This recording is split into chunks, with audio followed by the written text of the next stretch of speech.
سلام همه دوستان، روزتون بخیر. امروز قراره با دوستان جدید آشنا بشیم. مثل همیشه لایو ترید رو داریم، توضیحات رو داریم، آموزش رو داریم. قراره در مورد بازار مالی صحبت بکنیم، در مورد کاری که سال داریم ادامه میدیم، انجام میدیم. صحبتی میشه. عمدتاً توی لایو هامون هم اگر فرصت پیش بیاد ترید انجام میدیم، اگر فرصتی پیش بیاد موقعیت رو ببینیم به صورت سیگنال ارائه میدیم. مثل همینطور که میدونید داخل کانال سیگنالمون هر هفته اونجا ما سیگنال ارائه میدیم، همه حالا ریزالت ها مشخص هست، میتونید ببینید. حالا قراره امروز هم بیشتر بپردازیم به این موضوع که چه چیزی باعث میشه سود بکنیم. توی وبینار قبلی که ما داشتیم چه کارهایی باعث میشد که ما ضرر بکنیم، بیشتر در مورد اون صحبت میکردیم که حالا بحث نداشتن استراتژی بوده. در مورد چارچوب استراتژی صحبت کردیم که دوستان اگر دنبال یک برآیند سودی هستن در بلند مدت، صحبت ما 1 سال 2 سال نیست بلکه 10 ساله هست. اگر میخواد توی 5 سال 10 سال آینده یک برآیند مثبت از بازارهای مالی داشته باشید، چه کاری باید انجام بدید؟ یعنی همچین صحبتیه، با اینکه توضیحاتمون خیلی ساده است. یعنی شما وارد بازار مالی میشید، خیلی ها اول تلاش میکنن که سود بکنن، یعنی دنبال این که چجوری سود بکنن میرن، در حالی که اول باید یاد بگیرید که چطور ضرر نکنیم. حالا این صحبت ها رو تو اینستاگرام هم زیاد شنیده باشید، پستایی که میسازن، صحبتایی که میکنن، به گوش خیلی چیز خوبی شنیده میشه. یعنی خیلی این جملات ما توی مخصوصا اینستاگرام میبینیم. حالا دوستان میدونم ما داخل یوتیوب هم فعال هستیم. داخل یوتیوب تمام لایوایی که ارائه میکنیم رو اونجا آپلود میکنیم، میتونید برید ببینید. مباحث آموزشی زیاد داشتیم تا الان، نزدیک به 120 150 ویدیو آموزشی ما داریم داخل یوتیوب، میتونید برید کاملا ببینید. این ویدیوها مربوط میشه به 6 سال گذشته. تو این 10 سال گذشته که خودم فعالیت میکردم توی این حوزه و نزدیک به 7 سال هست که توی سوشال مدیا دارم فعالیت میکنم، تا اینجای کار فقط دوستان 2 بار بوده که دوره آموزشی داشتم. اونم دوره آموزشی ما بیشتر به صورت لایو هست، به صورت لایو میایم آموزش میدیم و به صورت لایو دوستان یاد میگیرن. ولی توی این 7 سال 2 بار آموزش دادیم، برخلاف بیشتر همکارانی که هر ماه آموزش رو دارن. برای همین میخوام صحبتم مربوط به این بحث تجربه اینه که دوستان این سردی و گرمی بازار رو چشیدیم. اگر میبینید که خیلی ساده با این موضوع نگاه میکنیم، خیلی ساده صحبت میکنیم، بیشتر این فیلترهای هست یا تجربه هست که کسب کردیم. یعنی تو این 10 ساله شاید اشتباهاتی که شما دارید مرتکب میشید. حالا یک فایلی من آماده کردم برای موضوعی که میخوایم صحبت بکنیم که حالا قرار ادامه دار باشه. بخش دومی که میخوام در موردش باتون صحبت بکنم یا حالا بعداً توضیح بدم، حالا قبل توضیح میخوام یه دیدگاهی به چارت داشته باشیم، اگر موقعیت رو ببینیم برای حالا معامله سیگنال هر چیزی بتونیم تریدی هم داشته باشیم. من صفحه رو به اشتراک بذارم دوستان که بتونید ببینید.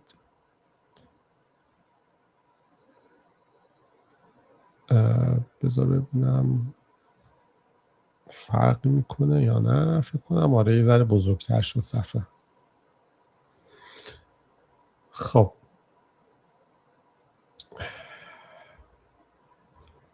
بریم سر وقت چارت. فکر کنم چارت بنده رو داشته باشی داره.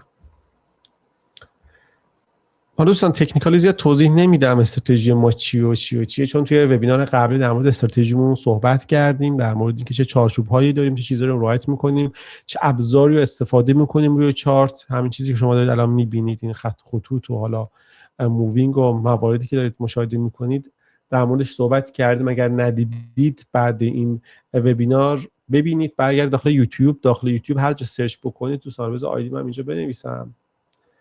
فقط اگر دنبال صفحات رسمی ما هستید از وبسایتمون دنبال بکنید، وارد وبسایتمون بشید، میتونید صفحات رسمی یوتیوب، اینستاگرام، تلگرام و خود اطلاعیه‌ای که داخل خود تلگرام میذاریم برای لایو ها رو داشته باشید.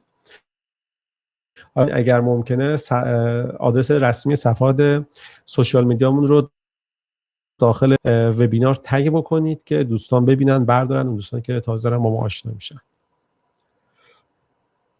یه دیدگاه کلی من نسبت به چارت اونس داشته باشم، بعد بریم ادامه صحبتامون رو داشته باشیم. حالا من سعی میکنم به قول بعضی از دوستان بلند بلند آنالیز بکنم، یعنی بلند بلند فکر بکنم. نمیدونم جملهش دقیقاً چی میشه. یه رنج قیمت رو داشتیم. اگر دوستان داخل کانال وی آی پی با سیگنال هایی که ارائه میکنیم، سیگنال ها همون معاملاتی هست که خودم دارم انجام میدم، اگر با ما همراه بودند کل این روند صعودی رو تا اینجای کار گرفته بودن.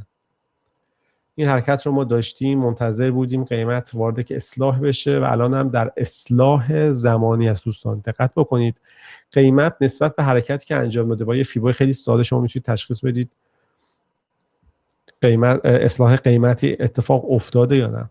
یه فیبای رو ما داخل این موجی که اینجا میبینید، حالا من سعی میکنم میذاره دوباره آموزش‌تر صحبت کنم. موجی که اینجا میبینید که موج صعودی رو ما داشتیم، بعد یک حالت رنجی که میبینید از قیمت حالت رنج در اومد، وارد یک موج صعودی شد. حالا این به معنای روند صعودی نیست. زمانی روند صعودی تشکیل پیدا میشه که از این محدوده قیمت بتونه خارج بشه، یعنی وارد که روند صعودی بشه. فعلا در یک موج صعودی هستیم، یا حتی یک موج اصلاحی هم میتونه باشه. یعنی یک موج نزولی رو داشتیم، الان داره اصلاح میکنه، بعد بخواد ادامه روند رو بره. پس برای اینکه متوجه بشیم روند اصلی ما توی تایم فریم بالاتر چی هست، باید بیشتر صبر بکنید، قیمت حرکت بکنه، به لول ها برسه، جهتش رو مشخص بکنه، بعدش میتونید وارد اون مدل مالات حالا سوینگ بشید. رو من پاک بکنم. چیزی که اینجا ما میبینیم، حالا دوستان داخل کانال سیگنال این سیگنال رو دیدن، فعلا اکتیو نشد، الان قراره آپدیتش هم من امروز یا فردا داخل کانال وی آی پی برای بکس وی آی پی بذارم ببینن. انتظاری که من از قیمت دارم که اینجا خودش رو قرار خواهد دید، یعنی یک لولی که دوستان گفتم، یه چیز گارانتی رو براشون گذاشتم، مثل گارانتی اسکلپ خودمون. اینکه قیمت بخواد اصلاح رو انجام بدهد، میبینید تارگت هایی که ما میذاریم چقدر به فیبو ما نزدیک هست، با اینکه از فیبو استفاده نمی کنیم، ولی هم به واسطه لول ها میتونیم تشخیص بدیم که قیمت تا کجاها میتونه اصلاح داشته باشه.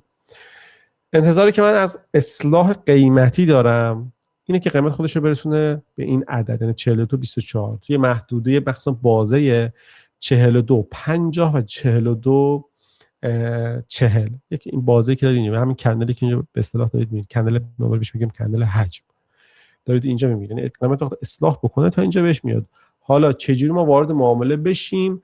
قبلا همچین سیگنالی رو داشتیم، آپدیتش رو من گفتم یا امروز یا به احتمال فردا آپدیت سیگنال صد رو بذارم که دقیقاً کجا بتونید یک ورود مطمئن‌تری داشته باشید و بتونید این حرکت رو بگیرید، چون واقعا حیفه این حرکت مثل روز برام روشنه که میشه گرفت، به شرطی که اون تاییدیه رو به ما بدهد. این خیلی مهمه دوستان، به این مورد دقت بکنید. فعلا قیمت این محدوده وارد رنج شده، هیچ ایرادی نداره، محدودمون رو مشخص میکنیم، منتظر بریکش میشیم. برای همینه که دوستان بچه وی آی پی، از دیروز ما سیگنالی نداشتیم، چون قیمت وارد یک محدوده نزدیک 140 دلاره شده، یعنی هولوش 1400 پیپ یک محدوده ما داریم که قیمت آخرش داره رنج میزنه، یعنی روندی مشخص نشده. پس اگر میخواید ترید بکنید باید برید برای اسکلپ کردن.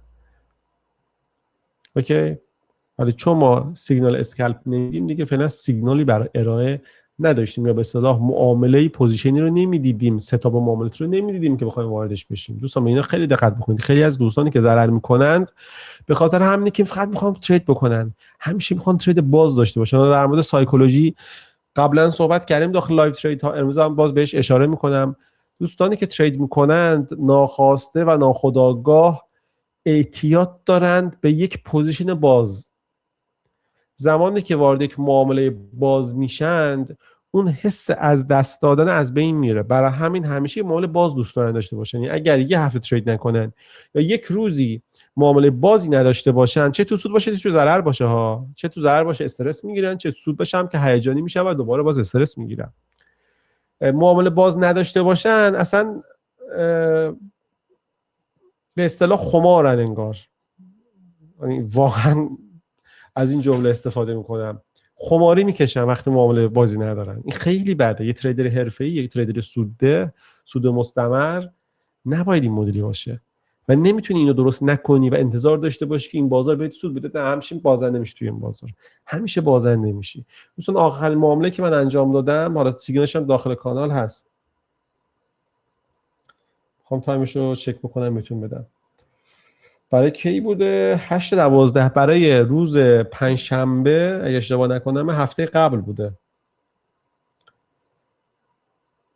پنجشنبه نه، ونزدیش تازه بوده، چهارشنبه هفته قبل بوده دوستان. معامله که بسته شده داره دیگه، توی 12 بسته شده. اما سیگنالی داشتیم که یه پیپ خوبی هم ازش گرفته بودیم. معامله خودم حساب شخصیم دوستان، دقت بکنید به این موضوع. اینها یه جور آموزش برای شما. از زبان کسی میشنوید که 10 ساله تو این بازار کار کرده، نه از اون 10 سال‌های اینستاگرامی ها میان میگن من 10 سال 20 سال 15 ساله دارم ترید میکنم. 10 سالی که قابل استناده. 7 سالش شد فقط داخل سوشال مدیا، اینستاگرام و تلگرام ثبت شده داریم. چه کانال‌های قبلا داشتیم فعالیت می‌کردیم، چه تحلیلی که ارائه میدادیم، چه مثلا حساب تریدینگ ویو می‌بینید دوستان. من بیام حساب تریدینگ ویو رو بهتون نشون بدم، این حسابم رو بهتون می‌بینید از کی من اینو خریدم دیگه. شاید اون موقع خیلی از اساتید هستن با این بازار آشنا نشده بودن. بر همین دارم دوستان میگم که 10 سال واقعیه. و آخر معامله من برمیگرده به چهارشنبه هفته قبل و چون بعدش قیمت وارد همچین حرکتی شد، ببینید چهارشنبه هفته قبل بخوایم برم بهتون بدم، میشه تیوزدی ونزدی تا اینجا. ببینید قیمت به اینجا رسیده بعد که بهم فرصت نداده من ترید کنم. این تایم فریم چارت دیلیه دوستان، میبینید یه روز، دو روز، سه روز، امروز روز چهارمه. چهارم کاری، حالا آخر هفته رو حذف بکن. 4 روز ببینید پای بند بودن به استراتژی یعنی چی؟ من حساب معاملاتی دارم دوستان، مبلغش هم بچهای وی آی پی میدونن چیه. همچین بالانسی رو دارم، زحمتش رو کشیدم، استراتژیم رو دارم، ولی ترید نمی‌کنم چون میدونم اشتباهه. چون میتونم خودم رو کنترل بکنم، چون میدونم از این بازار چه جوری میشه پول در آورد و میدونم که اشتباهاتم چیه. همیشه گفتم شما زمانی تریدر میشید که اشتباهاتتون رو تکرار نکنید، نه اینکه اشتباهاتتون رو بلد بشی، تجربه داشته باشی. نه، اون تجربه‌ای به کارتون میاد که تکرارش نکنی، وگرنه میشه تجربه تکراری واسط. پس این مورد خیلی دقت بکنید دوستان. ببین از روزی که قیمت رسیده به رنج من ترید نکردم تا همین الانش، منتظرم چی؟ طبق چارچوب پلن و استراتژیم قیمت حرکت کنه وارد ترید بشم. اینجا بایشو دارم، اینجا سلشو دارم، مثل روز روشنه. دوستانی که داخل لایوامون باشن، لایوهای قبلیمون رو دیده باشن، چون نزدیک یک سال هست ما یک سر لایو داشتیم. حالا قبل جنگ، تایم جنگ، خب دوستان اصلا نمیتونستن آنلاین بشن، اون تایم رو ما نداشتیم لایو. ولی دوستان تو لایو ها ما رو میدیدید، طلب کنم کل هم اسکلپمون رو یاد گرفته بودید، اسکلپی که قبلا میزدیم، چه دی تریدی که الان داریم انجام میدیم. الان هم باز اسکلپ میزنیم ولی چون تایم بیشتری رو میگیره و من شخصا تایم آزاد فری زیادی ندارم که پای چارت باشم، بیشتر دی ترید انجام میدم، چون بهم یه لذت خاص بهتری رو میده، چون انرژی کمتری ازم میگیره و همون برآیندی رو دارم که توی اسکلپ داشتم. یعنی خب خیلی هوشمندانه تره که دی ترید انجام داد، ولی اسکلپ یه هیجان دیگه خاصی رو داره و همیشه توی اون تایملاین تریدریتون یه چند ماهش اختصاص بدید به اسکلپ کردن که خیلی میتونه بهتون یاد بده. ولی اسکلپ درست صحیح، نه چیزایی که توی سوشال مدیا میبینید. چیزی که من روی چارت میبینم وارد اون فشردگی شده، وارد اون لول قیمتی شده و فعلا داره میچرخه. ما هم مشکلی نداریم، فعلا داره حرکت میکنه. این سلش رو خیلی دوست دارم بگیرم، قیمت خودش رو برسونه، این سل رو من بگیرم، ولی فعلا قیمت اینجاست، خیلی فعلا فاصله داره و فعلا تاییدیه ستابی رو توی اون تایم فریم که خودم ترید میکنم نمیبینم. بلکه بخوام یه ذره زوم تر بکنم، یه ذره بخوام تایم فریم رو پایین تر بیارم که براتون میتونم اینجا سیگنال یا تریدی رو انجام بدم که اونم دیگه میشه اسکلپ. برگردیم عقب‌تر ببینیم تایم فریم 400، چون من لول ها رو از قبل ترسیم کردم دیگه در موردش نمیخوام صحبت بکنم دوستان. بخوام خیلی ساده وارتر که یه سیگنالی هم داخل همین لایومون باشه که بعداً استفاده بکنید. دوستانی که اگر داخل کانال وی آی پی ما نیستن، یه چیزم بگم، این وی آی پی چند ماه اگه تکرار میکنن دوستان، بعد 10 سال با اینکه به شدت 10 سال پشت سر من گارد داشتم به کانال های سیگنال که آقا کانال سیگنال به درد نمیخوره، استفاده نکنید. 10 سال بعد 10 سال هم که نه، همه دوست دارن کانال سیگنال بخواد داشته باشن، همه دنبال اون ماهیان، نه ماهیگیریه. حالا ما ماهیگیری هم یاد میدادیم، ولی خب خیلی علاقه دارم به کانال سیگنال. اگه شما علاقه دارید منم انجامش میدم که دارم انجام میدم. پس این سیگنالی هم کانال وی آی پی و سیگنال هم که میگم بعد 10 سال تصمیم گرفتم، بعد جنگ اون 12 روزه که به خیلی کمک کردیم، چند ماه پشت سر هم سیگنال رایگان داشتیم که خیلی حساب‌هاشون رو چندین برابر کرده بودن. بازم مستندش داخل کانال عمومیمون هست، توی تلگرام برید ببینید. بریم برای پیشنهاد لانگی که میتونم براتون داشته باشم دوستان، اینه که ببینید اینجا یک هایو داریم رو قیمت 44 49 به اصطلاح همون 44 50. اوکی، ما نیاز داریم. حالا بحث تاییدیه رو دیگه نمیخوام امروز باز بکنم، تاییدیه خودشون هم بحث مفصله، هم قبلا به حد کافی در موردش صحبت کردیم. این آموزش من برای بچه وی آی پی تا حدود زیادی دادم. زمانی که قیمت خودش رو به لول 44 50 حتی میشه پایین‌تر هم گذاشتن، روی 42 42 44 42. اوکی، حالا چرا میگم اینجا همچین سیگنالی میخوایم نباید مثلا روی عدد 44 50 بزنم؟ چون زمانی که قیمت توی تایم فریم 1 ساعته و 15 دقیقه کلوز داشته باشه اینجا بالای عدد 44 42 باشه، احتمال اینجا که اینجا رو بریک بکنه و به لول های بالاتر برسه مثل روز برامون روشنه، یعنی احتمالش به شدت بالاست. برای همین این عدد رو من میتونم براتون بذارم که این فرصت رو از دست ندید، چون میخوایم بالاتر بذاریم اون قیمت وقتی به یک های میرسه اون مومنتوم حرکتیش بالاست و یه همچین حرکاتی رو میبینید. شاید نتونید تو همچین حرکات شارپی اون موقعیت وارد پوزیشن بای بشید. برای همین میتونم این عدد رو براتون بذارم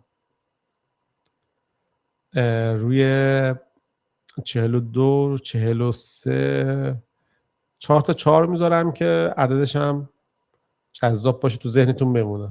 4 تا 4 دیدی روی اونز، توی تایم فریم دیل دیدی کلوز داد، بایشو بزن، سود کردی نوش جونت بذار جیبت، ضرر کردی اونم باز نوش جونت بذار جیبت، واسه تجربه میشه، ولی فکر نکنم ضرر بکنی.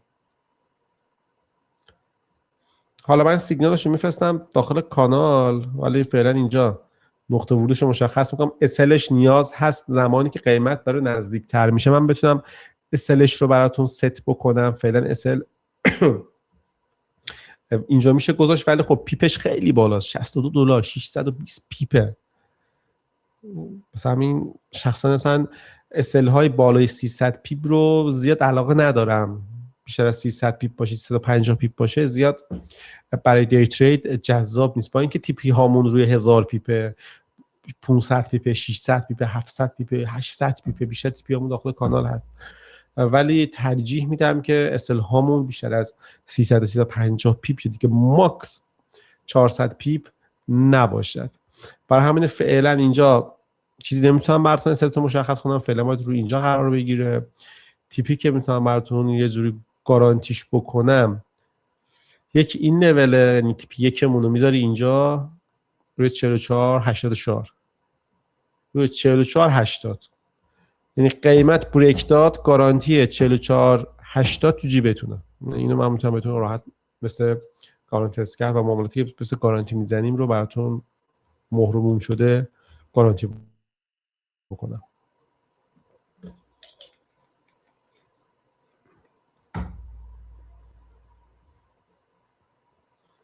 این از این.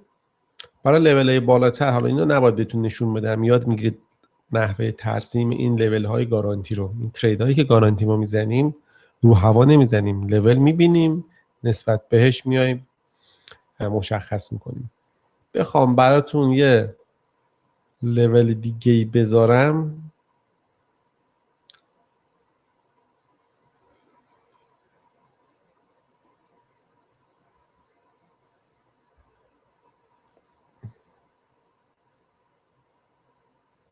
این تهش این دوتاست. بیام توی 4 ساعته ببینید دوستان، میخوام براتون اینجا من بزنم دقیقا میشه حدود 1000 پیپ ناقابل. البته انتظار من اینه که قیمت بریزه بیشتر، ولی حالا من سیگنال بایوسادش همیشه میذارم، هر کدومش تاییدیه داد واردش میشیم نوش جونتون. تیپی 1 تیپی 2 تیپی 3 دوستان. بذار حالا براتون تا اینجا که من دیگه کشیدم بذار تیپیاش هم براتون مشخص کنم.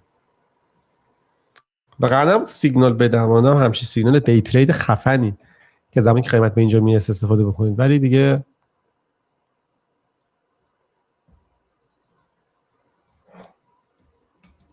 حداقل دست خالی از لایو نرید. البته دست خالی که نمیرید، دستتون پره، یه ذره بیشتر پر بشه. دیدین نایلونا رو چند تا رو با هم برمی‌دارن، قراره از این لایو اینجوری خارج بشید، دستات با دستی کلی پر. یه نیسان تیپی 2 شد، تیپی 3. دوستانی که حالا توی کانال هستن بیشتر میدونن تیپی 1 هم همیشه گارانتیه. اوکی، وقتی وارد معامله میشن تیپی 1 گارانتی میگیرن، ریسک فریش میکنن. تیپی 2 احتمالش خیلی خیلی بالاتره. تیپی 3 که دیگه ریسک فری، یعنی تیپی 1 رو میذارید روی تیپی اس رو میذارید توی تیپی 1 تا تیپی 3 صبر میکنید، اگه خورد میشه جونتون. این سیگنال خفن خوبه، فقط اسلش احتمالاً زمانی که قیمت خودش رو برسونه به این لول ها تغییر پیدا بکنه، یعنی دقیق مشخص بشه که اسلمون کجاست که بیشتر از دیگه 350 پیپ نباشه. این در مورد این سیگنال سل رو اینجا ما داریم دیگه، آلردی دارید میبینید. این وسطش من نمیتونم براتون سیگنال دی ترید بذارم دوستان، یعنی دست من نیست متاسفانه. خب رو همون مثل همین که تیپیاش هم مثلا تغییر نمیدم. تیپی 1 و تیپی 2 اینجا تیپی 2ش گارانتیه، یعنی این لول بعد قیمت بیاد امکان نداره اینجا نیاد بخواد بریزه از اینجا، قیمت بیاد اینجا از محالاته. حالا تیپی 3 هم بزنه پایین تر هم بره که دیگه تو لول پایین میره دیگه، اون موقع به وقتش سیگنالاشو من میذارم واسهتون. فعلا این دوتا رو داشته باشید. حالا عکس میخواید بگیرید، عددش رو میخواید بنویسید، اینجا عددش مشخصه، تیپی 1 چه عددیه، تیپی 2 چه عددیه، تیپی 3 چه عددیه و حالا خودشو این سیگنالش هم من میفرستم برای کانال وی آی پی، برای بکس وی آی پی که اونجا این موارد رو داشته باشند. فعلا چیزی روی چارت نمیبینم. بیام توی تایم فریم اونبش دقیقه سیگنال دی تریدمون رو داریم، هم دی تریدن هم نزدیک سوینگ تریدن، یعنی اگه وارد معامله بشید تا تیپیش 3 بخواد بخوره میتونه بیشتر از یک روز زمان ببره، تو روز معاملاتی نباشه. بخوام دست پر، گفتن قراره با دست پر برید با چند تا نایلون، بخوام نایلون دیگه هم براتون اضافه بکنم، یه سیگنال ریز اینجا شورتی میتونم براتون درست بکنم. خب فقط اینجا چون یه لول پایین تری رو داریم، اینجا رو داریم، این نقطه ورودش یه ذره اذیت کننده میشه واسم. چقدر فاصلش؟ 100 پیپه، کم نیست. آره اصلا کم نیست. میخوام چیز گارانتی براتون داشته باشم، برم روی اعداد ببینم چه اعدادی اینجاست. 43 82 43 77 75. یه لول هم اینجا داریم، بعدش خالیه، با سر میاد اینجوری پایین، یعنی قیمت بیاد اینجا دوستان اینجوری با سر سقوط آزاد رو داره تا این لول. فقط نقطه ورود واسهتون من چیکار بکنم اینجا که خدا رو خوش بیاد، یک گارانتی از هم بخواید که باید بیاد اینجا، اون موقع اسلتون باید اینجا باشه. خب اسل اینجا نمیشه تغییر داد، ولی خب 300 پیپه کم نیست.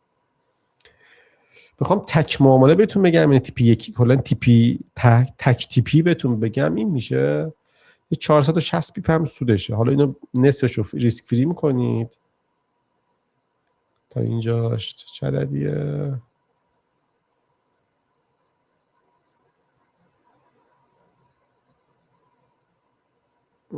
اینجا این میشه ورود با تاییدیه درست حسابی دوستان. اوکی، بخوایم ریسک رو پایین تر بیاریم دادی، ولی احتمالی پایین نمیاد. یعنی بخوام اینجا، چون اینجا می‌بینید که قیمت اومده قشنگ 100 رو ساخته اینجا، این نقدینگی گیره حرکت کنه، ولی طبق تجربه عمدتاً یه اتفاق حرکت میکنه، بریک رو میکنه، بعد میره بالا. برای اینکه اتفاق من مجبورم این ورود رو بیارم بذارم اینجا. موقع دیگه اسلمون بزرگه، نه بخوام ریسک بکنم باید ورود رو میذارم اینجا که 200 پیپ باشه. کلا اسل زیر 200 پیپ توی دی تریدی که همچین سودی ریوارد رو براتون بچه داره چیز خیلی نرمال و عادیه. 300 پیپ هم بدک نیست. بذار من این سه گارانتی تر رو بهتون بگم حداقل بعد ضرر نکنید بیاد بگید ضرر کردیم، چون تو این 10 ساله 100 تا سودم برسونه یه ضرر برسونه اون ضرر دیده میشه. حقم میدم، بحث سایکولوژیه.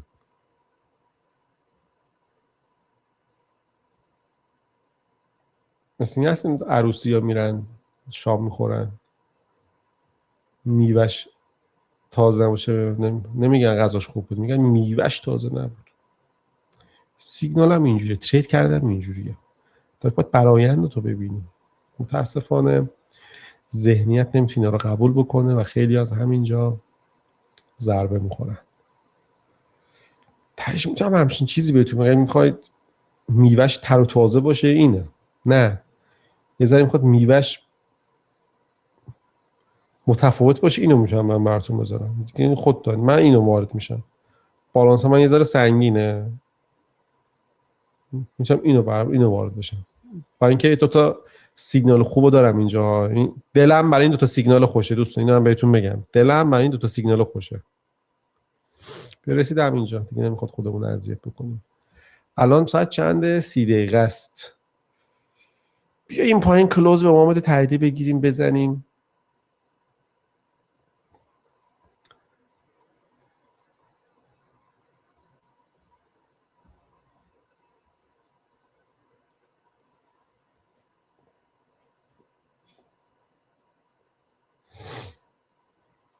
خب باید پایینتر کلوز بده، همون چیزی که اینجا کشیده. الان خوب شد اومد اینجا قیمت رفت، می‌بینی الان اینجا واسه هم گارانتی شد. همین سیگنال رو بگیرید بزنید. ورود کجاست؟ 43 75 74. ورود 43 74. اسلش 300 پیپ دوستان، میگم ریسکش یه ذره بالاست. اسلش هم که اینجاست 44 05. اینجا میتونید گارانتی تریدتون بکنید، تیپتون ببندید بره، بحث خودتون داره. چیزی که میتونه قیمت بهش برسه تا اینجاست، احتمال محتمل. کلا یه تیپی دو تیپیه، یه تیپی تیپی بعدی که روی 43 29 دوستان، اصلا 43 سی میذاریم. 43 سی اینجا قیمت برسه ریسک فری میشه کرد. 43 59 میشه اینو ترید کرد رفت دوستان. همین رو میتونیم اینور لاینگش رو بگیریم اینجا. میبینید بذار دوستان این دوتا رو هاید بکنم. خب اون دوتا که سر جاشه، اونا اصلا اصل کار اون دوتا سیگنالی که من براتون فرستادم، اوکی، یا نشون دادم بخشید. این سیگنال های فرعی حالت اسکلپ تون هم داره، نمیتونم بگم اسکلپه ولی میتونه اسکلپ هم باشه. یعنی اگر تایم کوتاهی بسته بشه، در مورد اسکلپ و دی ترید اینا قبلا زیاد صحبت کردیم. فقط یه چیزی هم خواستم اضافه کنم دوستان، لایوایی که ما میذاریم یکی از دلایلش اینه که شاید خیلی از دوستانی که مبتدی هستن، الان نزدیک 500 نفر داخل لایون، چه خوب خفن، صحبتی که میکنم یه ذره نیاز به تجربه دارید. یعنی باید توی لایوامون بوده باشید، استفاده کرده باشید، مثلا متوجه بشید که من در مورد چی دارم حرف میزنم. اوکی، امیدوارم لایو رو ببینید، ویدیوهای داخل یوتیوب رو ببینید که تو لایو های بعدی متوجه بشید مثلا من دارم چی میگم اینجا. اوکی، چون ندید من دارم چی میگم خیلی کار اشتباهی انجام میدید. اشتباه اصلا وارد ما بشین. داشتیم ما از این کیسا بخوام اینجا براتون بایش رو بیارم، تهش اینه که این ریسکه، مثلا این به شدت ریسکه همچین سیگنالی. حالا بیارم بذارم اینجا، نقطه ورودش بالای این 46 47 شد. نقطه ورود چنده؟ 44 07 میشه کلوز رو داد اینجا، ولی این بایش رو من نمیگیرم، میذارم بهتون، من نمیگیرم. ته تیپیش هم میذارم اینجا، اسلش هم میذارم پایین این مووینگ ها، ولی میخوره.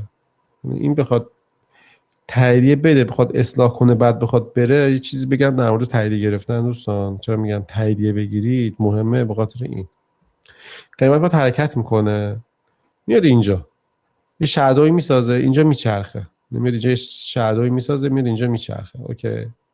بعد یهو اینجوری میبینی میریزه میره، یا میاد این پایین، بعد دوباره میاد بالا. خب اسلت جای درستی نباشه میخوره، ولی جای درستی باشه. جای درست کجاست؟ اینجاست، چون قیمت اومد اینجا رو دید، کل نقدینگی این قسمت رو خرید و رفت. اینجا الان کبیره، اینجا قیمت بهش برسه به کبیر میرسه، یعنی اصلا وای نمیسته، چرخه اینجا. پس من باید اسلمو بذارم اینجا. خب الان معامله اولا این که ریسک واردش 1 به 1 هم نیست، منفیه. اوکی، واسه 230 پیپ باید 320 پیپ ریسک بکنی، منطقی دیده نمیشه. برای همینه که میگم این معامله رو با اینکه خوشگله قشنگه ولی نمیشه گرفت. اگر میخواد ریسک بکنید کمتر ریسک بکنید. مثلا مووینگ که روی این عدده، چه عددیه؟ 94، باید زیر 90 باشه. این روی 48 88 بخوام بذارم واسهتون.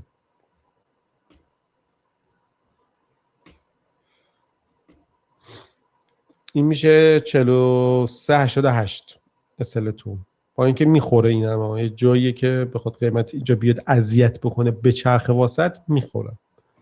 این میشه سیگنال با اینم گارانتی، یعنی گارانتی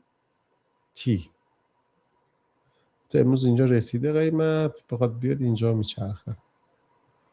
حالا 44 29 یه همچین سیگنالی میتونم براتون در بیارم اینجا. این خیلی منطقی تره، ولی چون قیمت اومده پایین تر و رفته، دوباره بیاد کره خالص این سیگنال. چون الان اینجا اومد شد کره خالص ها، چون نرسیدیم بود بهش، میشد یه سیگنال معمولی. چون بهش رسیده محتمل تر هست که قیمت به اینجا برسد، تاییدیه بدهد، بریک اتفاق بیفته و شروع کنه به حرکت کردن لول اول روی 43 59 تو لول نهایی، به اصطلاح تارگت نهایی 44 30. بذاری تو جیبت، میشه جونت، بای بای. این خیلی خیلی برای من جذاب، اگه بهش برسه ریسک رو میکنم، ولی حجم پایینی میگیرم، در چون اسلش یه ذره بالاست، 300 پیپه، حجمش رو خیلی پایین‌تر در نظر میگیرم.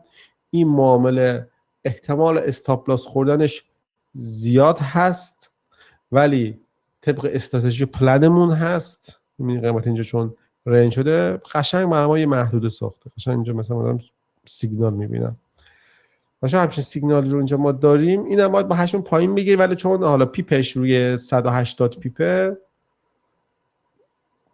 بله که ریسک کردنش ارزشش داشته باشه. صرفا اینه که آدم عقده‌ش رو خود خالی بکنه، بگه اوکی این ترید رو زدم، ولی باید طبق چارچوب پلن باشه. اگه تریدی بکنه طبق چارچوب پلن نباشه، میشه همون تکرار اشتباهات. دوستان میگم تکرار اشتباهات همون میشه دقیقاً. فعلا این تا سیگنال رو من جاتون گذاشتم، قیمت هم داره میچرخه. یه چیزی هم باید من چک میکردم، بذار فاز فکتوری چک بکنم. کلا میاد توی فارکس فکتوری دقت کرده باشید، یه 4-5 ماه پرچم اونجا رو میچرخه. حالا پرچم داره اینجا میبینیم، همیشه صحبت دونالد ایرانه، هرمز میگیره باز میکنه، باز میکنه میگیره. ترامپ هم صحبت اینجا انگار کرده. هم نیوز داریم نداریم، فردا داریم نداریم، میتینگ داریم FOMC برای ونزده چوزده، پنجشنبه روز جالبیه. البته ایودی بخشید دوستان، ایودی فکر کردم دلاره. هیچی، این هفته کلا نیوز خاصی نداریم به جز حاج ترامپ.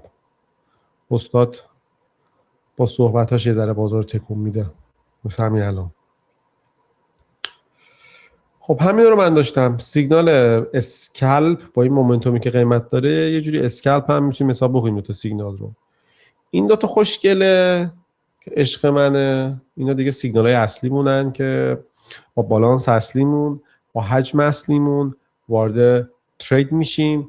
قیمت هم اینجا رسید به اینجا، میتونه بهتون یک بای خوشگل بده، بای بگیری، سودشو منتشر بکنی، سودشو بذاری وقتی تو جیبت، عکسش هم برای ما بفرستی که عشق کنیم، انرژی بگیریم. فعلا اینا هست دوستان دیگه.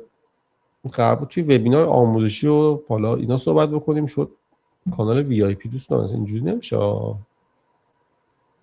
اصلا درست نیست. الان دستتون خیلی پر شده، اون نایلونا بودن یه 7-8 تا الان پره.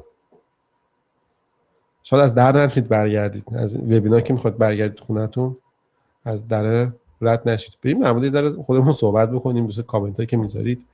من شیر اسکرین رو چجوری ببندم؟ اینجا بود فکر کنم. بستم اوکی شد.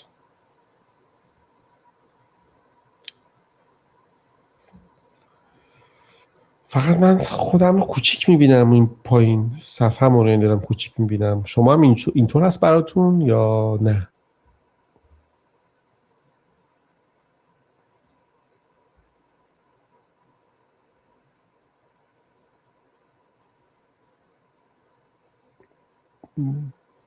میگم برای شما خوبه. برای من که بالا اون داره نشون میده. خب سیگنال این ور داشتیم که قیمت داره بالا میره. نمیدونم دوستان داخل کامنت بنویسید برم ادامه سیگنال رو بهتون توضیح بدم یا بیام در مورد خود موضوع وبینارم صحبت بکنم. اینو توی کامنت ها میتونید. دوستان میگن اینکه آموزشی نبوده، چون اصلا آموزشی که خیلی طولانی میخوام اون سیگنال ترید که انجام میدم و بخوام بهتون توضیح بدم که خیلی بحث مفصله. در مورد فلان آموزشی صحبت کنید. دوستان منتظر ماهیگیریه. چقدر از تایم وبینارمون مونده دوستان؟ بذار من یه چک بکنم چک لیستم رو. به قرار تو این بخشه قبل از هر معامله چه اتفاقی میافتد رو صحبت بکنیم که خودش صحبت کردیم که چه چیزا رو چک میکنیم. در مورد ابزارها صحبت میکنم. قرار صحبت بکنیم که خب نزدیک خیلی سریعتر میتونم تو توضیح بدم چرا بعضی موقعیت ها تبدیل به معامله میشوند که ستاپ ها رو اینجا دیگه بتونید. بذار شیر اسکرین هم بذارم دوستان، حتما یه شیر اسکرین رو اینجا داشته باشید که چارت رو بهتون نشون بدم. خب بعد از کد لایو تریدمونه که دیگه داریم انجام میدیم. بعد هم میرسیم به هدیه که داریم دوستان. آخر لایو دوستانی که داخل لایو هستید یه خوب داریم حالا نمیگم چیه، قرار ادمین توضیح بدن. داریم برای این به اصطلاح وبینارمون تا آخرش باشید که بتونید کیف کنید، عشق کنید، حالش رو ببرید. برام سر وقت شارت که بیشتر آموزشی شد صحبتم، با اینکه سیگنال دارم بهتون ارائه میدم. ببینید قیمت اومده از این بازه میخواد خارج بشه. اول اومد نقدینگ پایین رو جمع جور کرد، اوردرها رو پاک سازی کرد، الان رسیده بالاتر. چیزی که من دوست دارم توی چارت اتفاق بیفته دوستان، قیمت اومده اینجا پایینی که تمیز کرد، خیلی خوبه ها، اومده بالاتر و چه بهتر که بالا رو تمیز کنه. اون موقع است که قیمت هر جا برسه کلوز 15 دقیقه بده، چه اینجا چه اینجا، این سیگنال رو باید چشم بسته بزنی بره. چشتو میبندی وارد معاملت میشی، تی پی اس تو میذاری، تمام. بعدش سودتو میذاری جیبت، ما هم دعا میکنیم. برای همین این سیگنال ذره برام جذابتر شد این دوتا. ولی اصل جذابیت ها این دوتا دیگه میتونید استفاده بکنید. دوستان داخل حالا وبینارمون قرار بود صحبت بکنیم که قبل معامله چیکار میکنیم. همین که میام پای چارت میشینیم، اوکی، چیکار میکنیم؟ امیدوارم دوستان این سیگنال ها، این معاملات، تحلیل ها باید صبح انجام بشه قبل از اینکه سشن لندن شروع بشه. اینم میگم به شرایط الان دوستان ها، چون ماها توی جغرافیای تایم زون بگیم خاورمیانه زندگی میکنیم، چون ماهایی که توی استانبول هستیم، چه دوستانی که مشهد هستن اونور هستن، چه دوستانی که دبی هستن، توی تایم زونیم تهش 1 ساعت با هم تفاوت تایمی وجود داره.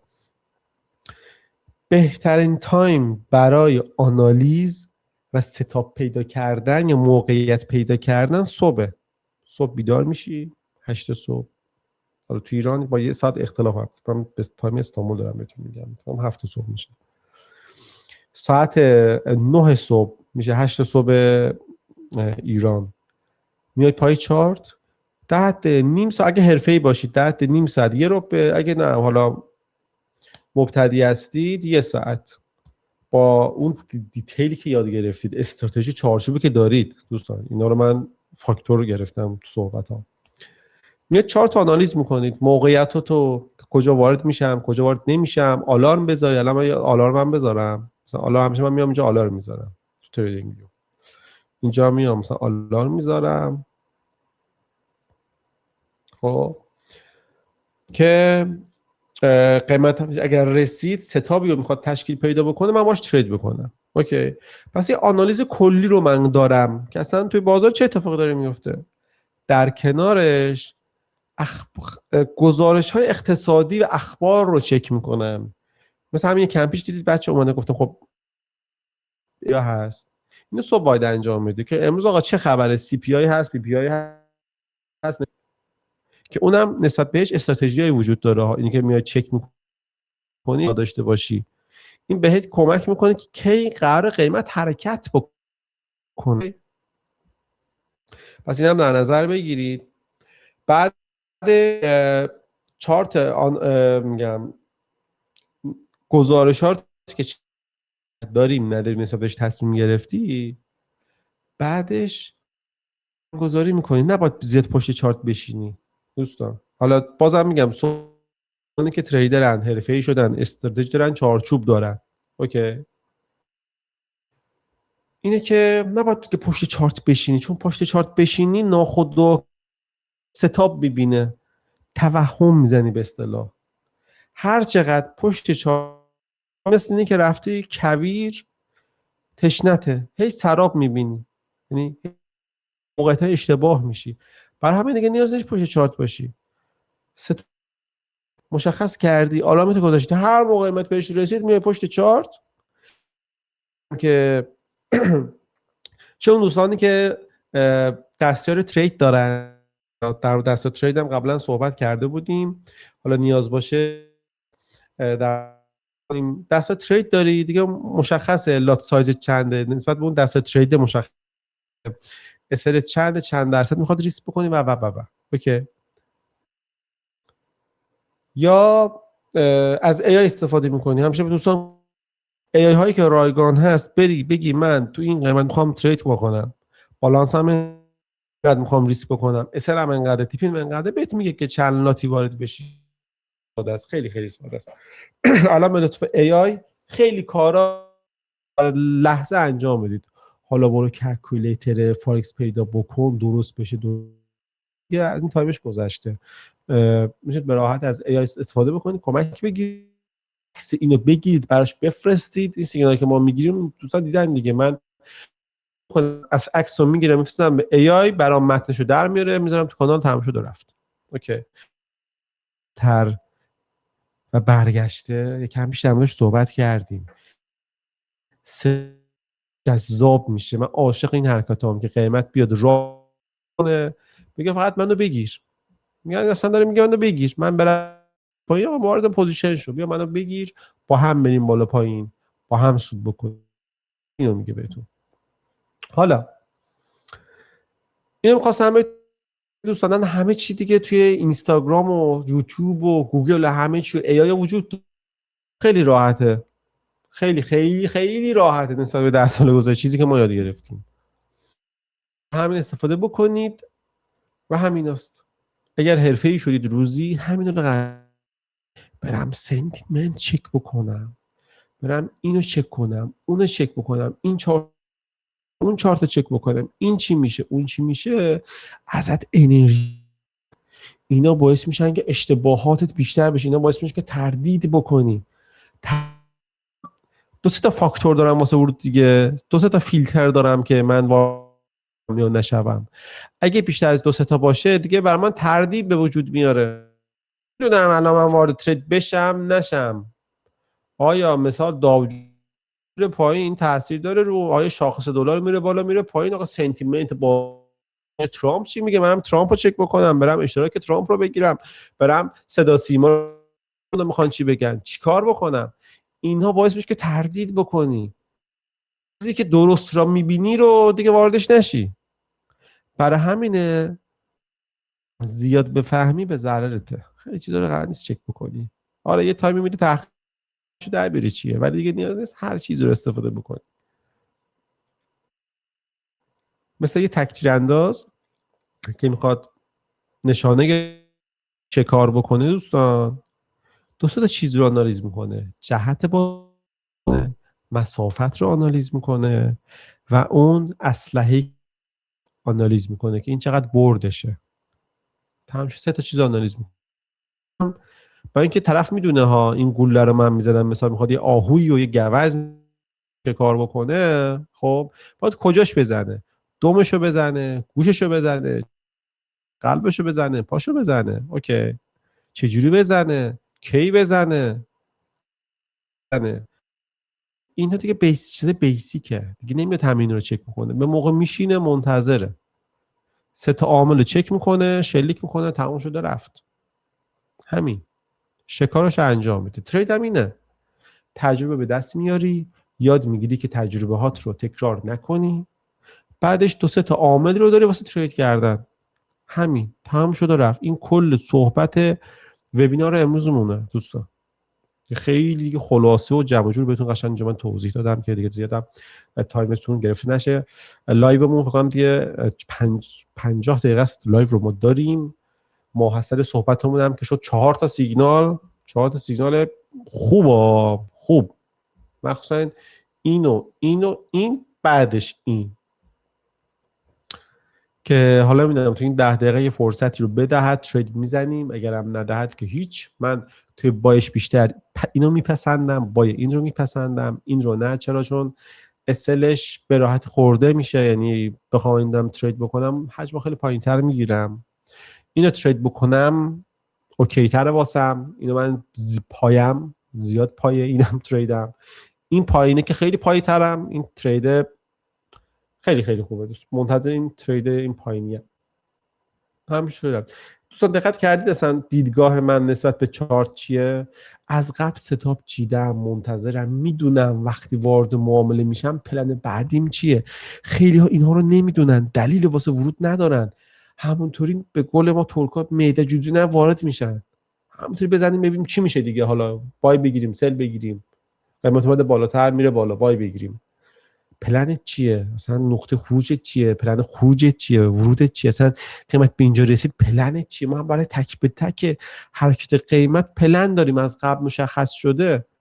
برای همینه که وقتی وارد معامله نمیشیم هیجان داریم ولی استرس نداریم. چرا؟ چون تک به تک قدم به قدمی که قرار حرکت بکنیم مشخصه. برای همین من استرسی ندارم، چون دیگه مشخصه قیمت اگه وارد معامله شدم قیمت اینجا رسید چی میشه یا اینجا رسید چی میشه. برای همین فقط تنها تلاشم اینه که پایبند باشم اون چارچوب استراتژیم، چیزی که من رو زنده نگه داشته تو این 10 سال. دوستان صحبت یه ذره صحبت سنگینیه. چیزی که من رو تو این بازار پرچالش و پر ریسکی که خیلی ها سرمایه‌شون رو از دست میدن تو این سال خیلی ها رو ما دیدیم، چه از اون اساتیدی که تو اینستاگرام آمد و رفتند با پیج های چند صد هزار فالووری و چند میلیونی حتی اومد و رفتند، چه اونایی که پیج خاصی یا شخصیت خاصی نبودن خودشون اومدن سرمایه هایی گذاشتند، چه حساب هایی رو من دیدم میلیون ها دلاری که روش قمار کردن، هیچی بلد نبودن، حرف گوش نمیدادن، قبول نمیکردند. دوستان انقدر حساب ها رو من دیدم، چون اونایی که سود کردند واقعا دمشون گرم. چه اونایی که ضرر کردند، حرف گوش ندادند و سرمایه‌شون رو از دست دادن. سرمایه‌های میلیون دلاری دارم در موردش صحبت میکنم، نه 10-20 هزار دلاری. برای همین دوستان قبول بکنید چیزایی که بهتون میگم شاید ساده به نظرتون بیاد ولی خیلی عمیقه. بریم سر وقت پرسش و پاسخ، چون دیگه بعد کافی توضیحات و انتقال تجربه شد که چیا رو من استفاده میکنم توی بحث ترید هم. دوستانی هم بهتون توضیح بدم چون داخل وبینار قبل در موردش صحبت بکنم. ابزارهایی که استفاده میکنیم برای دوستانی که مبتدی هستن یا در جهت حرکت به حالت پیشرفته هستن، براشون من دستور ترید پیشنهاد میکنم. دستور ترید رو میتونن از خود بروکر وینگو مارکت هم بگیرن، میتونن برن داخل گوگل سرچ بکنن، هر دستور تریدی که وجود داره هم استفاده بکنن. خودتون میدونید. و دستور تریدی که میتونم بگم خیلی کامل تره، یعنی خیلی کامل که کامل واقعا و میتونه بهتون کمک میکنه، رو میتونید از پشتیبانی خود ما بپرسید یا از بروکر وینگو مارکت بپرسید، بهتون راهنمایی بکنن که چجوری میتونید تهیه بکنید. چارتی که من آنالیز میکنم تریدینگ ویو 10 سالم از این چارت استفاده میکنم، عادت کردم. ولی اخیراً داخل ایران هم پلتفرم هایی هستن که هزینه خیلی پایین‌تری رو دارند و میتونید از اونجا استفاده بکنید.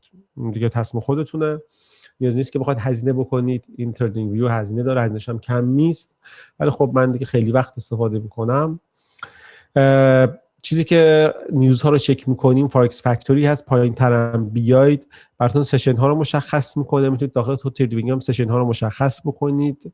حالا در مورد اینم قبلا صحبت کردیم. دیگه چی اخبارم که بهتون گفتم از کجا چک میکنیم. حالا بعد به زودی قرار دوستان خبر خوبم من در بچه‌های وی آی پی ان شاء الله قسمت بشه تیممون رو تکمیل تر بکنیم. به زودی منظورم زیر 1 ماه هست. توی 2-3 هفته آینده ترید های داو جونز، حتی نفت و جفت ارزها رو هم قرار اضافه بکنیم سیگنال هاش رو. حالا این قرار است توسط تیم ارائه بشه، نه خود من دیگه تمام انرژیمو بتونم بذارم، میتونم اون رو براتون سیگنال گارانتی بدم، همین چیزی که دارید میبینید. قرار هم اضافه بشه که خب اون موقع دیگه ذره تعداد سیگنال هامون بیشتر هست، همین که تحلیل صحبت هامون بیشتر بشه تو این زمینه. من خواستم یه خبر خوبی داشته باشم برای وی آی پی دوستانی که میخوان وارد کانال وی آی پی بشن. یه موردی هم قرار بود صحبت بکنم در مورد چرا فقط بعضی موقعیت ها تبدیل به معامله میشوند، که الان عملا جلویت میبینید چرا بعضی موقعیت ها تبدیل به معامله میشه. چون ما نیاز به تایید گرفتن داریم، ستاپ ببینیم. میبینید ستاپ هامون رو چیدیم. اینی که میبینید اینجا، این ستاپ، این به اصطلاح چی میگم بهش، یادم رفت، این نتیجه اون ستابه که میشه این پوزیشنه. اوکی، پوزیشن هم که وارد معامله میشیم و تموم شده رفت. اولا دیدید چه چیزی باعث میشه که وارد معامله ما بشیم؟ ستابه، حرکت قیمت، تاییدیه گرفتنه و وارد معامله شدن. تموم شده رفت. اوکی. لایف ترید هم که با هم داشتیم، این لایف ترید که دیگه کم مونده به ترید منتهی بشه و با قیمت حرکت بکنه، میتونه بعد چند دقیقه و بعد چند ساعت اتفاق بیفته. دیگه بعد لایو دیگه خودتون بچه‌ها بزنید دیگه. من حالا سعی میکنم عکسشو داخل کانال وی آی پی بفرستم، بعد تبدیل به سیگنالش بکنم. حالا عکسش اول میفرستم بعد تبدیلش میکنم به سیگنال که دوستان استفاده بکنند و برسیم، چون اواخر بگه لایو داریم میرسیم، برسیم به اون چیز خیلی خوشگل دوستان. برسیم به هدیه‌ای که ادمین ها داخل بونسی که فکرم تمدید گذاشتن، بونسی که برای دوستان ما داریم. من شیر اسکرین رو یه جوری ببندم از اینجا. آره. شیر اسکرین بسته بشه، خودم از این جایگاه سخنران بیارم پایین چه اتفاقی میفته. من بزرگتر خودم بهتر دارم میبینم. خب مثل همه دوستان که تا اینجای لایو با ما بودند، یک بونس خوبی رو داریم. دوستان داخل کامنت ها گذاشتن، تگشون هم کردن. همونطور که میدونید نزدیک نه بیشتر از 3 سال هست که با بروکر وینگو مارکت شخصا اونجا دارم ترید میکنم. حساب اصلیم هم اونجا قرار داره. خیلی خیلی خیلی از دوستانم، خیلی خیلی از مشتری خودم داخل این بروکر دارن کار میکنند. اگر روزی مشکلی میخورند میان سمت ما خودمون این رو میایم رفع میکنیم، چون نسبت به معرفی که انجام میدیم مسئولیت قبول میکنیم. و اینکه میتونن دوستانی که داخل این وبینار قرار دارن میتونن از بونس $100 خوش آمدگویی که قابل ترید هست، قابل ضرر هست و حتی میتونن سودشون رو، حالا دیتیلش رو میتونید از قسمت پشتیبانی بپرسید یا از با خود پشتیبانی بروکر وینگو مارکت استفاده بکنید. حتما از این بونس استفاده بکنید، بهتون خیلی کمک میکنه حداقل اون حساب ریل رو بچشید، مخصوصا دوستانی که تا الان حساب ریل نداشتند یا حالا تجربه کمتری رو دارن، خیلی میتونه بهشون کمک بکنه.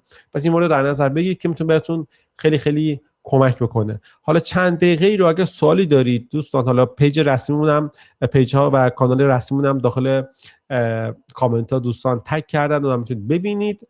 اگر دوستان حالا دوستان که دوستان میگن که چرا همش $100 دوستان، این $100 که هست مثل حساب ریله. خیلی از بونس هایی که میذارن نه قابل ضرره نه سودش قابل برداشته، عملا حساب دمو دارن بهتون میدن. آره اون موقع $1000 هم میدم بهتون، ولی خب من خیلی ارزش قائل هستم به دوستانی که معرفی میکنم، برای همین سعی میکنم آفریو بذارم یا پلنیو بهتون بدم که به کارتون بیاد. برای همین دیگه $100، حالا ببینید 1000 نفر میان میگن میشه $10,000، برای همین دوستان مثلا عددش کمه. حالا یه کوتاه میپردازم به کامنت ها، اگر سوالی باشه که پاسخ بدیم، اگر نه که استاد از کجا بفهمیم که کدوم کندل دوجی تو تایم فریم بالا کلی حجم خریده؟ آقا محسن سوالت خیلی پاسخش طولانیه، سعی میکنم تو لایوهای بعدی حتما بیا سوالتو بپرس، چون سوالت خیلی جذابی داری و خیلی طولانیه. خود همین سوالت پاسخش 5-6 تا کلاس درسه. تایید گرفتن، تو تایید گرفتن خیلی در موردش صحبت کردیم، میتونید تو داخل یوتیوب ببینید، اونجا استفاده بکنید.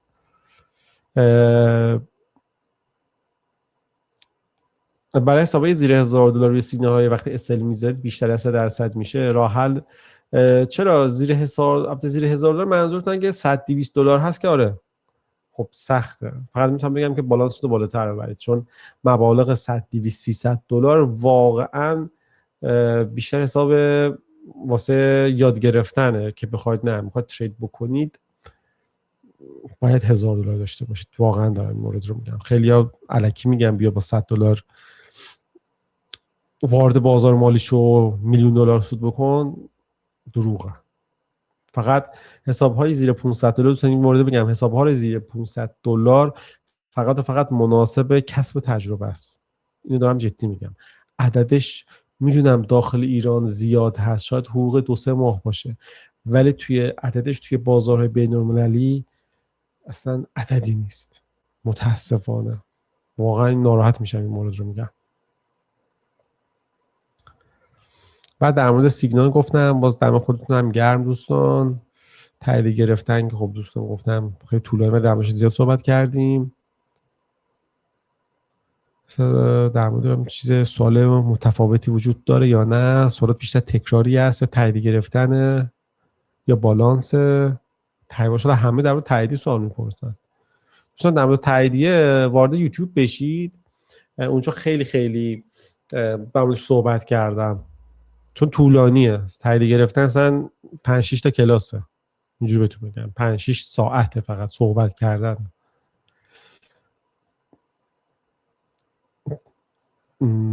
سال برای فیلم برای واریزی جدید درصد هم میدن درصد واریزی جدید بونس $100 صدی هم میدن. بپرسید از پشتیبانی، زیاد من اطلاع دارم این مدل سوال رو نمیدونم پاسخش رو درصد میدن یا نه. بپرسید در مورد بونس دوستان، هم از پشتیبانی ما میتونید بپرسید بچهای ادمین، هم میتونید از پشتیبانی خود بروکر بپرسید در مورد بونسی که میگیرید، آیا میشه بیشتر هم بونس گرفت یا نه، یا حالا نسبت واریزی اتفاق بیفته میتونه بهتون کمک بکنه. بیشتر من سوالات رو دیدم بیشتر در مورد تاییدی و این موارد بوده که گفتم رجوع بکنید به کانال یوتیوبمون رو، بتونید کاملا ببینید. من یه چکی هم بکنم چارت رو. چات رو. اگر قیمت دوستان تو نقاطی که من بهتون گفتم کلوز 15 دقیقه داشته باشه میتونید ورود رو بزنید. فقط میتونم همون رو بهتون بگم. مرسی از دوستانی که داخل لایو بودید، خیلی بهم انرژی دادید، تشریف آوردید. واقعا هر چقدر تعداد ما پرشورتر هست، شلوغ‌تر هست، خیلی خیلی بهم بیشتر انگیزه میده که از این وبینارها برگزار بکنیم. لذت میبریم از هم صحبتی با شماها. سعی میکنیم که تو وبینارهای بعدی هم بتونیم صداها رو باز بکنیم و با هم صحبت بکنیم. ولی خب اگر تایممون به اون اگر بتونیم تایم رو داشته باشیم. مرسی از همتون، دمتون گرم که اومدید. حتما اطلاعات پشتیبانی ما رو داشته باشید، وبسایت، اینستاگرام، یوتیوب و تلگرام. از همه مهمتر تلگرام. داخل تلگرام در ارتباط هستیم، با هم صحبت بکنیم. سوالی بود بتونیم اونجا پاسخ بدیم و این سیگنال هم سعی می‌کنم دوستان داخل کانال عمومی بذارم. به لطف شما که تشریف آوردید، چون کانال وی آی پی بذارم نمیتونید ببینید. این دو تا سیگنالی که گذاشتم رو میذارم داخل کانال عمومی، ببینید، استفاده کنید، لذتشو ببرید. مرسی از همتون، روزتون بخیر، دمتون هم گرم.